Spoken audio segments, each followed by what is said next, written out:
Good morning everyone and welcome back to my channel. So today's video is going to be a bit different. If you guys might recall, I mentioned earlier this year in one of my videos, can't remember which one, I mentioned that that our dog, our family dog, my dog, whatever you want to call it, our dog was put down earlier this year, and today's story is going to be about that and everything surrounding that, which usually I don't really like to talk about stuff like that because I feel like that is a very personal thing. It's really, she's my pet, and I cared a lot about her, and I don't really see the point in going into detail about stuff like that. But because this one includes a lot of stuff that vet students could possibly go through, which I feel like I was not prepared for something like that to affect me like this. I mean, for me, I had always known that I wanted to be a vet. I was always really excited about it. I had always been able to handle seeing blood and guts and seeing an animal in pain, and having vets work on our own animals. None of that has ever bothered me. For this dog in particular, I've even seen her in surgery. I've seen, her being cut in surgery, and it doesn't bother me at all. Even when an animal's in pain, it doesn't bother me. It just makes me want to help the animal. So it more gives me drive to do something. It does not make me feel bad for the animal, if that makes sense. So I've never struggled with anything like that until this has happened, and it has really made it difficult for me to honestly to go through my work as a vet student. I've struggled with going through my work and reading about a lot of the stuff because it's like I get flashbacks to all of this and everything that happened. And I struggle to see my animals in pain. Like the other day, my cats had to go for dentals, and I was able to watch because I'm a vet student. I need to know how to do these things. I need to see these things. I want exposure. And I was so excited to be able to watch, and it was honestly so difficult for me. I could barely do it. And it's even made it difficult for me to even think about owning a pet, which sort of I already have 2 dogs and a hedgehog, so it makes it a bit difficult to go back on that. But it's made it difficult for me to even imagine owning a pet and taking responsibility for another living thing's life. And it probably sounds like I'm being dramatic here, and I feel like I'm being over dramatic, but this is the reality of how this experience has affected me. And I feel like it's important for vet students to realize that you could be affected by something like this, because I always felt like nothing could happen that could change the way that I see veterinary science and being a vet and helping animals, and could change the way that I act around an animal in pain. And it has happened to me. So I feel like if it has happened to me, it has happened to other people as well, and it's going to happen to other people again. And I feel like people should be aware that it's a possibility, and that it does not necessarily mean that you can't do it anymore, because even with this, I have no intention of giving up veterinary science at all. And I feel like it's also because vets play such a big role in this. I feel like it's also an important video for vets to maybe see, if there are any vets out there, if there are vets, vet students, we're all going to be vets one day, to take a note of what not to do, because there was a lot of that in this video. So yeah, before I get too philosophical and deep into all of this, let's just get right to the story so that I can tell you guys what happened.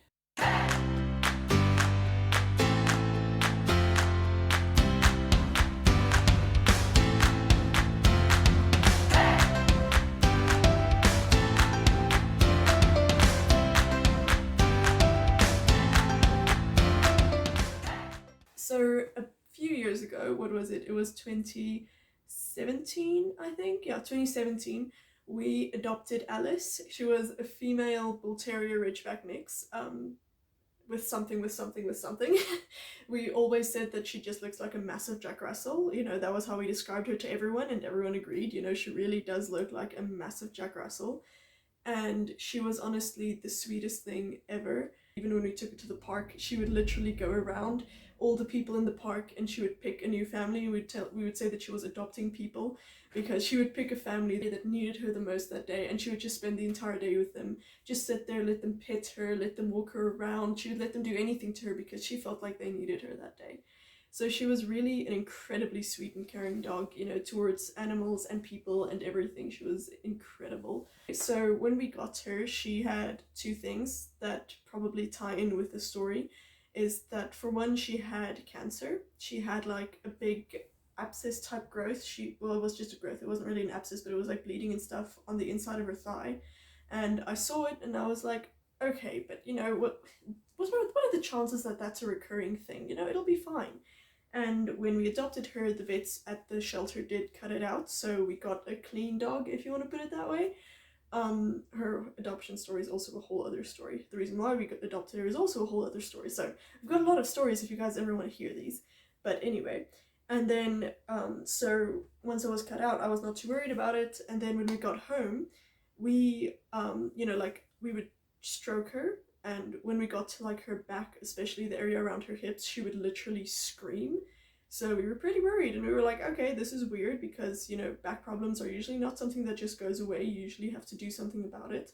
So we took it to the vet, and he poked, prodded, did everything that he possibly could. We didn't want to go for x-rays because it didn't, you know, it didn't affect her quality of life at that point. So we were like, okay, if it's just gonna be like, you know, we shouldn't touch her there, then it's okay, because she's still moving fine and everything.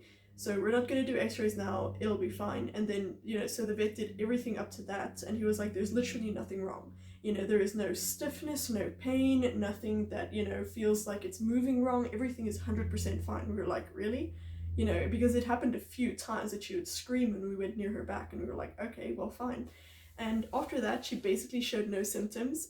Some days she would be a bit stiff. If we went for long walks, she would be a bit stiff, but, you know, she would never be in pain, as in, you know, if we would touch it, she would, you know, flinch or anything like that. She would just be a bit stiff now and then. So we're like, okay, you know, she maybe just has something that's, you know, just a little bit off there, but it's not affecting her at all, so it's fine. And then another thing was that the cancer was recurring, but it was benign cancer though. So a lot of dogs are prone to having skin cancer, which was what she had. It comes from the bull terrier side. Bull terriers do have a tendency to get skin cancer, and they also have a tendency to lie in the sun for hours on their back with their open little white stomachs pointing at the UV rays, and then they get skin cancer. So she got recurring skin cancer, but it was benign, so it didn't move away from the point where it originated, so it didn't spread through the body or anything like that. You know, it was really, you could see that it was just these benign little spots, but it was like several spots because it started at several different points, but it wasn't like it started at this point and then moved to that one and moved to that one. So we were like, okay, it's not gonna kill her, it's just a bit uncomfortable, you know, if it gets too big. So we actually had to have it cut out several times. I think it was 4 times that we had to have her cancer be cut out, you know, excluding the one where they had to cut it out before we got her. But it did get to the point where, you know, obviously at that point she was anywhere between 9 and 12 years old, so she was a bit of an older dog. And then also, obviously, we're not made of money, so we are not able to continuously have operations to have it cut out only for it to come back again. And, you know, even if we do keep her in the shade and, you know, we do try this and that, it still comes back. So it came to the point where my parents were like, okay, this is the last time that we're doing it. You know, we're not doing it again. You know, it's not worth it. It's not worth the money. It's also not worth the pain and effort for her, because it is painful to have yourself cut open, you know, on several places every few months, because it was literally about every 6 months she would have cancer again. So, you know, it was not worth it anymore for any of us because she was getting older, you know, so we were just like, okay, you know what, this is the last time. And in that time, with that last time, there was also a different kind of cancer that she had. It was on her leg, and it started out as about this big, you know, it was bleeding. So it was open. The rest were all sort of just like, they almost looked like scabs, but this one was like open and it was like bulgy, and we were like, okay, this is a bit different, but we'll keep an eye on it. It doesn't seem to bother her, so we'll just leave it for now. And then in about 2 weeks, it grew to about this big. So we were like, okay, yeah, no, we're gonna have this removed. It's no. And we were like, okay, but this is the last time. And the vets were also pretty concerned about it, and they said that they were gonna send it away for testing. We never got the results for that, so I still don't know, but I'm 90% sure that that is malignant cancer. So all of this played out in about halfway through March. It was actually my first week of classes and of third year, and I was actually doing a week in the life video, so you know, like the first week of third year type thing, and I was really excited about everything. You know, I'm gonna be a vet one day, all of that. I was all hyped up again after 2 months break after the horrible second year, and you know, so the video actually never even made it. You know, I never even finished filming it. I think I made it until Wednesday. I stopped filming on Wednesday. She started getting sick on Tuesday, and I just couldn't get it past that. But anyway, Tuesday morning, so just to give you a bit of an idea for the rest of the story, our house is like on a hill. So there's the normal, like the main part of the house, and then it sort of goes, also has a little part here, just on this point, because if it's on the hill, it's got like the main house and then a little part, and this little part was my apartment. And then most of the yard and everything was at the top with the main house. So it was Tuesday morning, probably around 6 o'clock, and my mom woke me up, which was really weird because I was basically living on my own. So I was like really confused, and my mom woke me up and she was like, listen, you have to come help Alice. And I was like, okay, what the hell is wrong with Alice? Because at that point, the cancer had been cut out a few months ago. It was about 3 months at that point, at least. I think it was a bit more. And, you know, she had been completely fine. So, you know, she had no symptoms of anything, you know, she was completely fine. So I was like, okay, what is wrong with Alice? And my mom told me that that morning at around 2 o'clock, Alice was crying. So now that she woke my mom up on the other side of the house. So my mom sat with her for most of the night because she just kept crying because she was in pain. And my mom couldn't find anything wrong with her. So at that point, Alice had moved herself to like the side of the house, to the grass there. And so I could sort of tell between what I saw and what my mom told me that it was her hind legs or her hips or something in that area. So I sort of assumed that she had just always had arthritis in her back and in her hips, and that's why it was sensitive in the start, that's why she's stiff sometimes. And it's probably because it's starting to get colder now, you know, it was starting to turn into autumn, it was a bit of a colder night, maybe the arthritis just acted up. So she was lying there, or she was standing, she struggled to lie down, she struggled to stand up, she struggled to do anything. So I helped her lie down, I went to get a blanket, I made a hot water bottle, and I just sort of heated up that area to see if it helped her at all.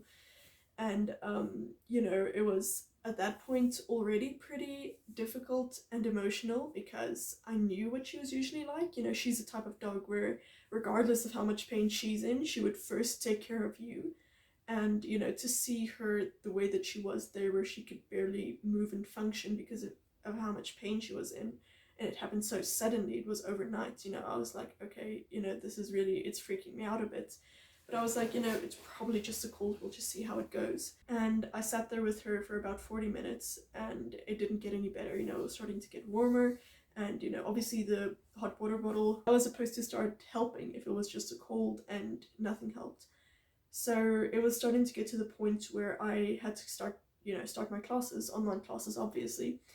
And I just knew that I didn't want to leave her because I had to see what was going on, for one, and for another, you know, every time that we left her, she started crying. I made a sling for her to try and help her move. So I basically just took the blanket and like put it underneath her stomach. I literally had to carry her.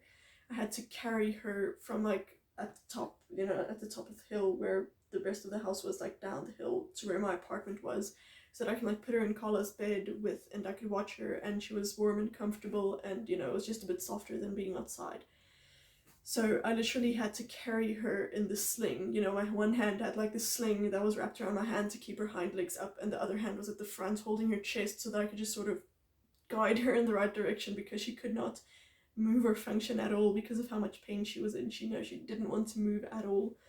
So I managed to move her downstairs. I moved her into the apartment, and I was like, okay, we'll just see how it goes for the day. So my plan was to take her to the vet that afternoon, because our vet has a few hours of consultation in the morning and a few in the afternoon. So I was like, I'll take her for the afternoon shift and then they'll deal with it. And it was literally so bad, and she was lying there crying, and she was panting, but you know, like this fast, quick, sharp pants, you know, not like I'm hot, like, you know, it's just I'm trying to cool down. It was like, it's so sore, it's so sore, it's so sore. It was, she was in so much pain, she couldn't function. I could barely get her to drink anything. I had to sit there and feed her with, you know, like give her water with a syringe that I had to like squirt down her throat just so that she would get some liquid into her. Also, I was just like, you know what, no, screw this, I'm going to take her now. So I loaded her in the car and my boyfriend met me there. You know, I'm honestly just so lucky and happy that, you know, he was able to help me with this, because the vet was actually down the road from his work. So he was able to be there every single time that I had her at the vet, and he was able to help so much, you know, through the whole process. So I don't think I would have been able to do it at all without him. So he met us there and we took her inside and he had to carry her, and that was also sort of another blow to me, because when he picked her up, you know, or tried to pick her up, she was in so much pain that she bit him, which she didn't bite hard because she was the sweetest dog in the world, and she couldn't bite if she tried for two reasons: because she's ridiculously nice, for another, she doesn't really have teeth. I don't know, we adopted her without teeth. She had like her canines and nothing else. So, you know, so when she bit him, it was really mostly gums. But also, you know, you could see her bite and then force herself to release because she doesn't want to bite him, but it's still hurting so much that she can't not tell him that it's hurting. So it was also horrible to me to see her in so much pain that she wanted to bite people, but also see her force herself to restrain from that because she is just the most amazing dog ever. We took her inside. At that point, I honestly had no idea what was wrong, because, you know, it was just too much pain to me to just be arthritis, and there was nothing else that could possibly be wrong with her that I could even think of. So we took her inside, and there are two vets that work there. I'm not going to disclose the names of the vets or the practice, because we had been clients of them for a really long time, and up until the last couple of years we didn't have any problems with them really. So I don't see the point of like warning people away or giving them negative publicity or anything like that. So I'm not going to disclose the names. But there was an older vet and a younger vet. The older vet wasn't really old, the younger vet wasn't really young, but you know, they were both fairly experienced, and but we were at the younger vet, and we've been at him before, and I've never particularly liked him, but I was like, you know, we just need someone. The first thing that bothered me, that I didn't realize right away because I was sort of emotional and just like worried at that point, but the first thing that bothered me, and a lot of people don't know this, but if you pay for a consultation at a vet, you are basically owed a full body examination. So, you know, obviously not something like x-rays and sonograms and stuff, but it's basically the vet has to do a head to toe technically a nose to tail examination of your dog, and, you know, like check everything, you know, give everything a once over. That is what's included in the consultation fee, and I know a lot of vets just sort of skip over it. And we are warned against that a lot because, you know, it is technically a legal requirement, but a lot of it skip over it because sometimes you can see what the obvious problem is, so why do you need to check the rest? And it is time consuming and it does get boring, you know, after 20 years of practice, you know. But the thing is that if you don't do a full body examination, you can miss a lot of smaller things that are sort of overshadowed by the big problem, but that are still problems. So he firstly didn't do any kind of examination, and the only time where you don't start off with an examination, as far as I know, is when it's an emergency trauma case, as in if you don't stop the bleeding now, the thing's gonna die. And she wasn't at that point, you know, she wasn't like she was gonna keel over and die right now, she was just in a lot of pain. And he didn't take her heart rate, check her chest, you know, like her breathing, anything. He didn't check that. He didn't check her temperature, he didn't check in her mouth, her teeth, nothing. He didn't check anything. Didn't check her ears, didn't check her eyes, didn't check anything. He literally went like, oh, so it looks like it's somewhere in the back. And then he started working on the legs, and I was like, okay, but there could be a lot of underlying causes for this. For example, and that's something that annoys me because the other vet confirmed it later, was that if he had taken a temperature at that point and she had a fever, you could probably with a fair amount of certainty tell that she had an infection somewhere. And if she didn't have a fever, she probably didn't have an infection. So I was pretty annoyed by that. But I was like, you know what? I'm just a student. I don't know everything. Let's just trust the guy, okay? he has his degree, he has years of experience, let's just go with it. So he determined in which leg it was. It was in the one leg, around the hip joint. And he was like, okay, obviously it's very sore here, he can barely flex or extend it without it hurting her a lot. The other leg was basically fine. So I was like, okay, well, that's good, it's not the entire back, it's just the one leg. And so he asked, was there any trauma to her? And I was like, no, I can promise you there was nothing. Well, there was actually the thing of where my boyfriend's dog Obelix is like a 45-kilogram boxer mix, big dog, and he tried to cover her a couple of weeks back. Um, and she very quickly put a stop to that. But the thing is that because she has a sensitive back and because he's so heavy, I was worried that that might have actually had an effect on it, because it was from there that she was a bit stiff. But she got stiff frequently, so I didn't think much of it. And at that point I remembered that we had sort of hit her with a car twice, which sounds really bad, and it is pretty bad. But yeah, so the first time, I'll admit that I was careless. I reversed out of the garage into the driveway, and she's really car smart. We've never had an issue with her in cars, not on walks, not in the driveway, never. And also she rarely ever came to the front of the house, so we didn't, I basically just checked general direction and then I reversed. I didn't check properly and I hit her with the car. And I felt the car bump her, and I heard her, like being like, oh wow, I'm hit by a car. So I went and checked, and it basically just like bumped her and she fell on her side. So there was no blood, no scars, the car didn't go over her, she was pretty fine, she didn't show any signs. She was like, oh hey, you're out of the car, you're back. And I was like, okay, that is weird, go away, so. And then the next day my dad called me and was like, Nina, I did it again. And I was like, okay, wow. And he had actually driven over her leg with our Fortuner, which is a pretty big car, and she was limping pretty badly. She didn't want to put weight on the leg at all. So I was like, okay, let me just go check. And I poked and prodded her, and I flexed and extended the leg, and she didn't show any pain whatsoever. So I was like, okay, that's weird. So I left her and I called her, and she got up and she walked to me normally. No limp, no sign of pain, nothing. And I was like, okay, but it could just be, that she's got pumped full of adrenaline now because she was just hit by a car. So maybe, she's just not showing it now, so we should just keep an eye on her. But that had been about 2 months ago.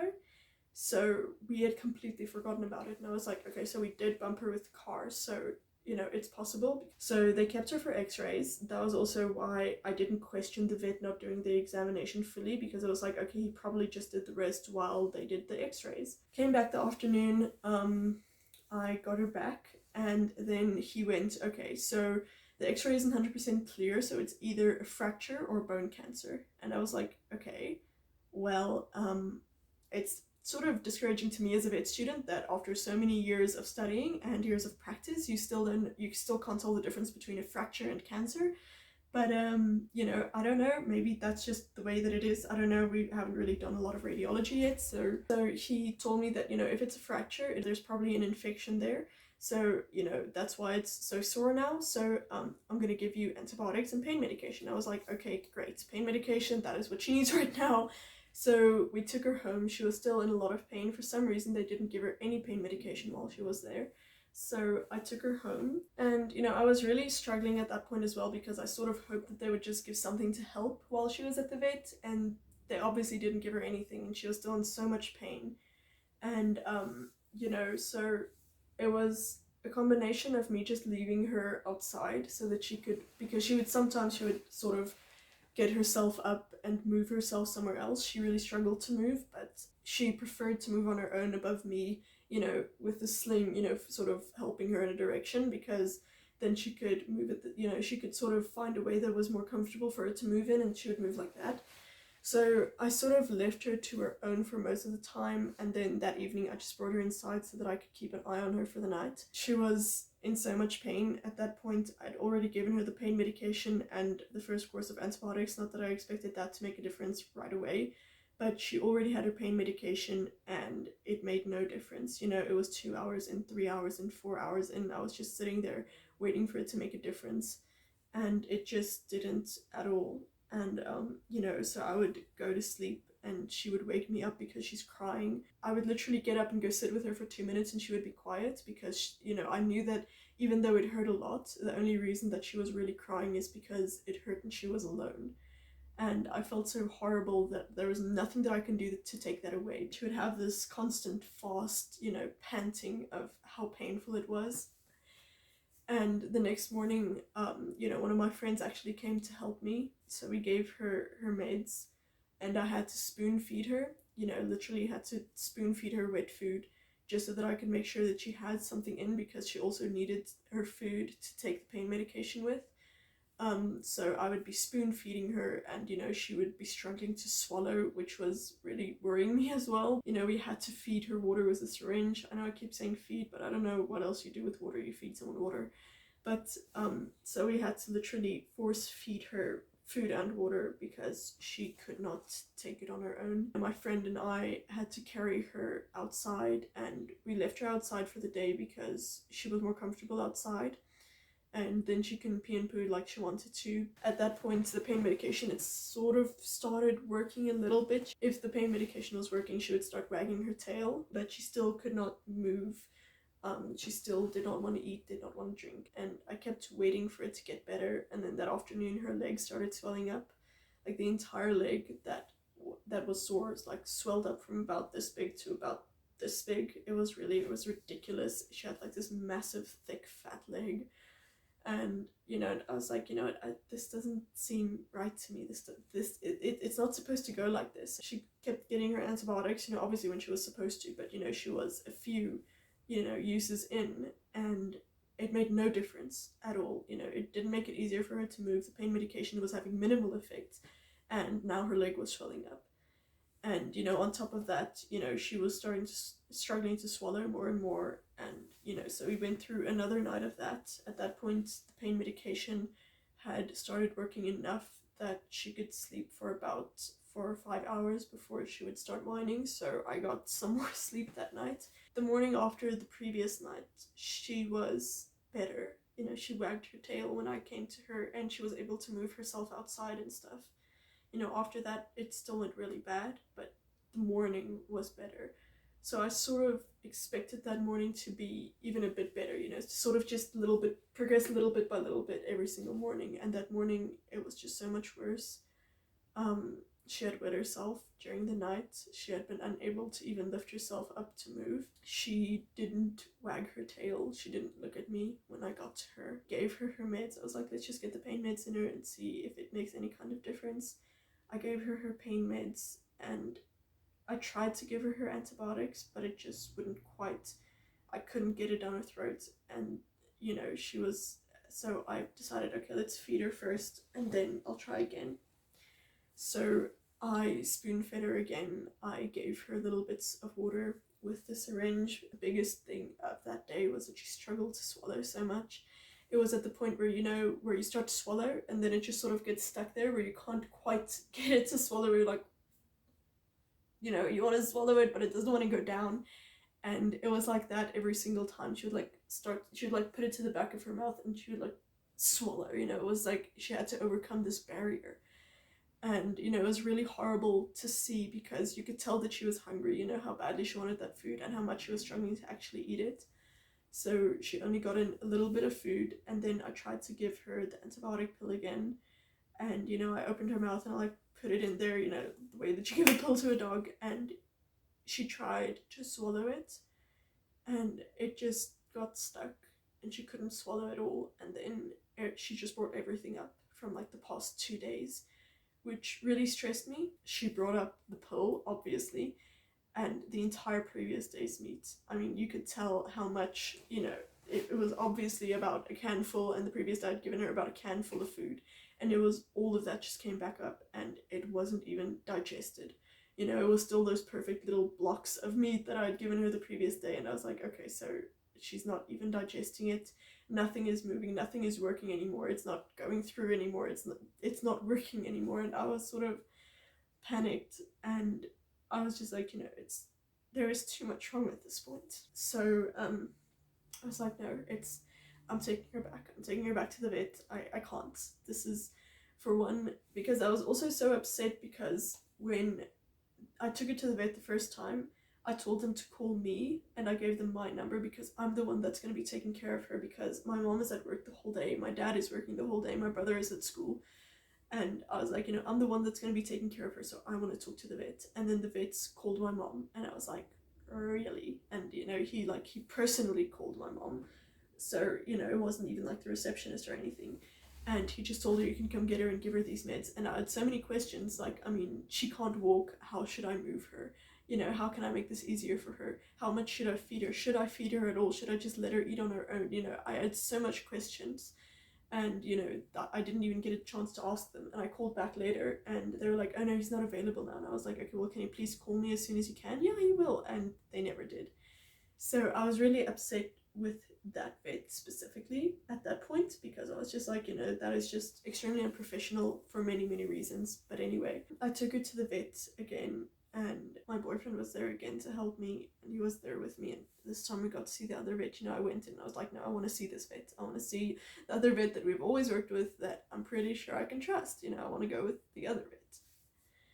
And we took her inside, and, you know, I told him everything that I told the previous vet, which obviously they had on record, but I was like, I'm gonna give you start to finish. And I told him all of that. I told him all the new symptoms. I told him about her not being able to swallow, about her breathing, that, you know, that sharp panting. You know, I told him about the swollen leg, which obviously he could see. He was like, oh yeah, well, when you look at the x-rays, you can clearly see that it's bone cancer. I was like, well, why the hell, I want to say a different word, but why the hell did you tell us that it might be a fracture then? Why would the other vet tell us that? Like, why, if it's so clearly bone cancer? Because the thing is also that we cannot afford cancer treatment. At the start, I was like, okay, maybe it's cancer, and then we really only have one option because we can't afford the treatment. And they were like, no, it's probably just a fracture. And I was like, you know. So he was like, yeah, and, you know, with 2 days of antibiotics, it should have started making a difference, and obviously the swelling is abnormal. And I was like, okay, so we can confirm that it is not an infection due to a fracture, so what now? So, you know, he did like a basic assessment of, you know, everything that was going on, and he was like, okay, well, there's probably bone cancer because we can see it on the x-rays. Then the reason that she's struggling to breathe, she was breathing quickly because she was in pain, obviously, and she was struggling to breathe because there's probably also cancer on her lungs. You can't confirm that without an x-ray, but it's probably on her lungs as well. She's probably struggling to swallow because there's probably cancer like on her larynx, on her trachea, or somewhere there that's also making it difficult for her to swallow. So basically, she was made of cancer. Yeah, I didn't even say anything. You know, I didn't say anything at that point. And he was like, okay, so the options are either, you know, we can take x-rays of everything and see where everything is, and then we'll have to cut out a part of it, send it in for testing to know what we're dealing with, and then we start cancer treatment, you know, the appropriate treatment. Or we can start experimental pain medication. You know, because I was like, you know, we can't afford cancer treatment. So he's like, okay, well then we can start experimental pain treatment. And I was like, okay, so if we can't afford recurring medication, which is what cancer medication would be, it would be recurring for a long time. If we can't afford that, why would we be able to afford the pain medication? You know, I didn't say it like that, but I sort of hinted at, you know, we can't afford recurring medication. I said we can't afford recurring medication. He just sort of went with those two. He was just like, okay, well, we can do experimental pain medication, or we can start cancer medication as soon as we know what it is, but we'll have to send it in for tests and everything. And I was like, okay, so basically you guys want us to prolong her suffering for, you know, a few months. And he was like, yeah. And I was like, okay, a few weeks. And he was like, well, yeah. And I was like, okay, so you want us to prolong her suffering for a few weeks, not even months, not years, nothing. You just want us to stretch out her life for a few weeks where she's in pain, where she's sick, where she's dying, and we just give her enough medication to convince her that she's okay with that. You know, how does that even, you know, what? And I kept sort of hinting at euthanasia. Okay, I'm not gonna lie, I was almost looking forward to it. At first, I so badly wanted to save her, but by about day 2, I just wanted her to not have that pain. Care if it was through pain medication, through euthanasia, through a cure, I just wanted her to not have the pain, no matter what it took.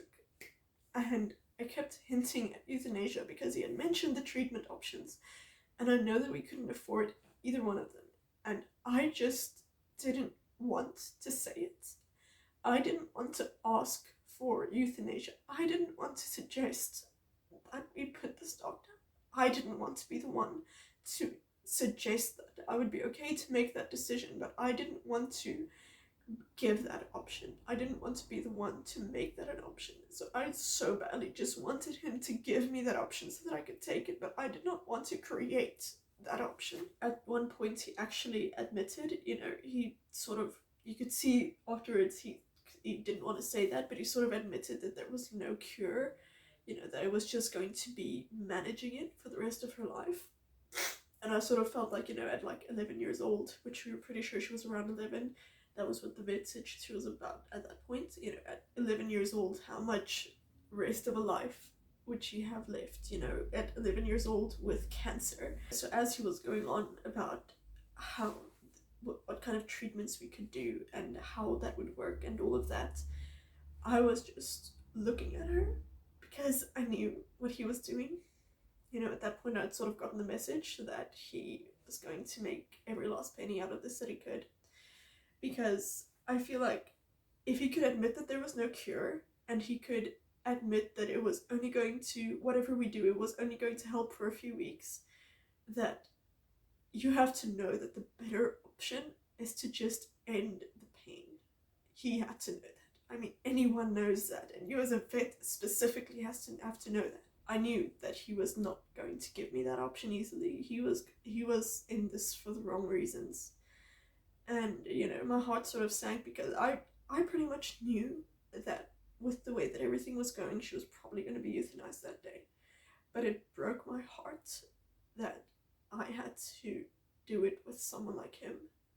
Someone who did not care about her at all, or the result, about how our decision would affect her at all. He just cared about how my decision would affect him. So I just looked at her, because honestly she was probably the only good thing that was left in that situation. And I just remembered, I could see it in my mind's eye. I mean, when you think about something, and someone is like, tell me about your dog, and you think about your dog, you have this image that comes to mind. And my image of her was Renate at the dinner table while we were eating. And, she would sort of be standing around seeing if she would get a snack, which she never did. But, she would never lose hope.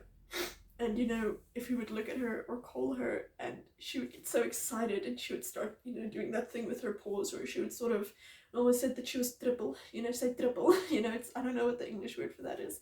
But, she would like triple nod it, and she would be so excited, and she would have her tail wagging, and I thought about the way that she would walk in the park and adopt people, and I realized that we were gonna lose that, and that was all that I was thinking about at that point. All that I was thinking about was that her pain just needs to end one way or another, and we are gonna lose how amazing she is. Eventually, after like 5 minutes of going on and on about treatment and stuff, the vet was like, because I kept going, we can't afford that, we can't afford that, we can't afford that. And, he eventually was like, well then, you can maybe do euthanasia, or we can do this, this, and this, and this. And, he went back to the experimental pain medication and sending her stuff away to a lab to see how we could start treatment. And I was like, I think euthanasia would be our best option. I just said that. I was like, you know what, I don't even care what else you have to say. You've given me my options. We have 2 options for treatment. I can't afford either of them, and I don't see the point in going with either of them. I can't keep making her go through this. And that was the thought that I had for about the past 3 days, was that I can't make her go through this. So I told him I just want to go with euthanasia. So he gave us a few minutes with her, and we got to say goodbye. So we said our goodbyes. He came and euthanized her. We left her. We went home. Yeah, but that was the end of it. It doesn't bother me that she got cancer. It's something that happens. It's part of life. It doesn't bother me that she had to be euthanized. I feel like that was the best decision that we made in her entire life, was for her to be euthanized so that she didn't have to feel that pain anymore. I think I do struggle with myself a bit for letting her be in that pain for so long.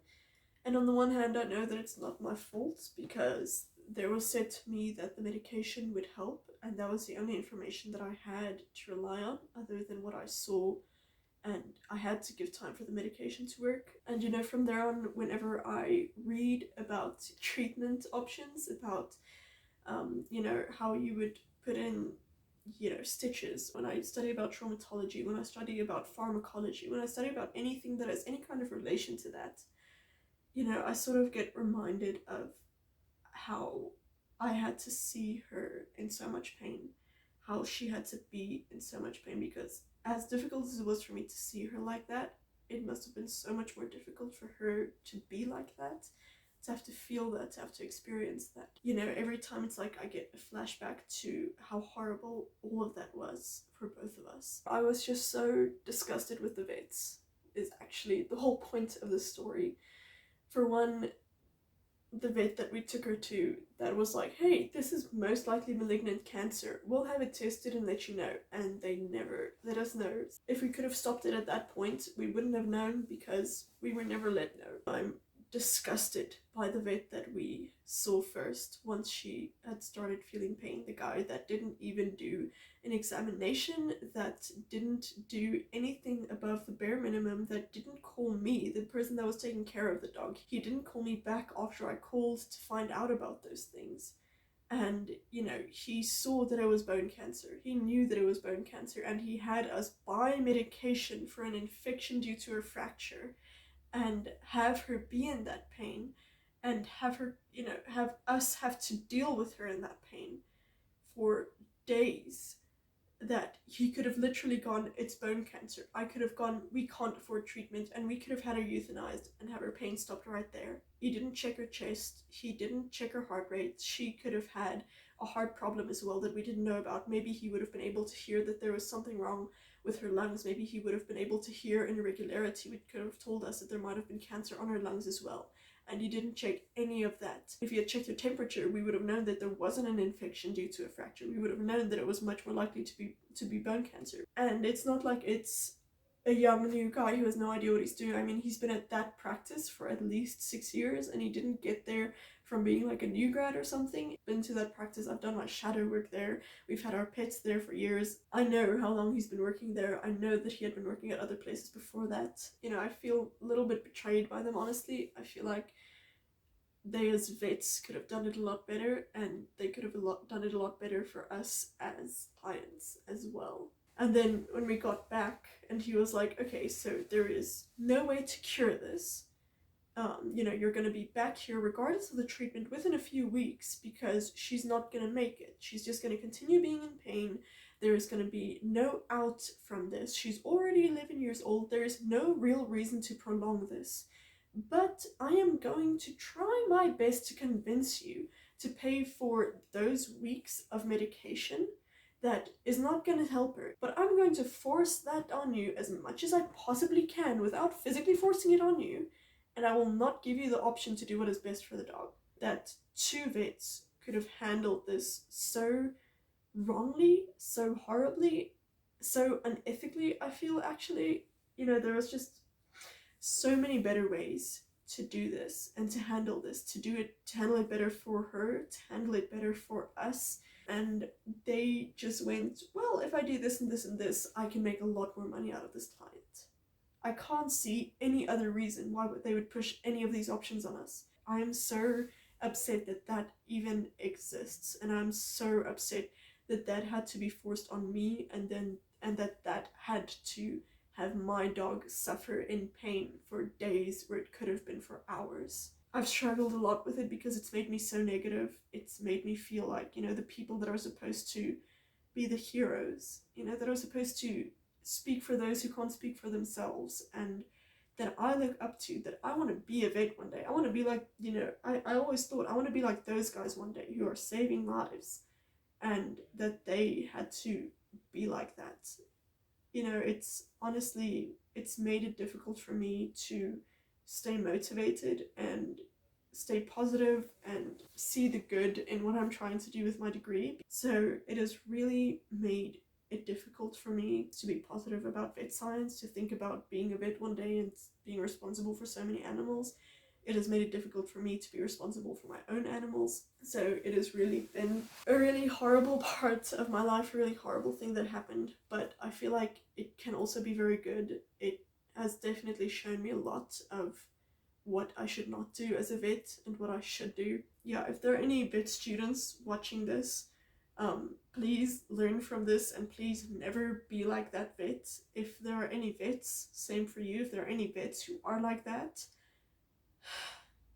I really hope that karma gets you, and I'll leave it at that. That has just been a bit of a story. It definitely was not a fun video. It was definitely not a fun video to make, but I also feel like it is something that needs to be talked about because I feel like it is something that happens a lot more often than it should. So I think that it is something that needs to be addressed, and I think it is something that people need to be aware of, whether it's a client or a vet. But yeah, I hope this video could help some people. I hope that this could be informative to some people. I don't know if anyone would enjoy a video like this, but if it is possible for you, I hope that you enjoyed this video. Also, if you guys have any recommendations for videos, please let me know. If you guys want to see some non-vet related stuff and more like life stuff, you know, for me as a vet student that are not necessarily vet related, if you want to see stuff like that, also let me know.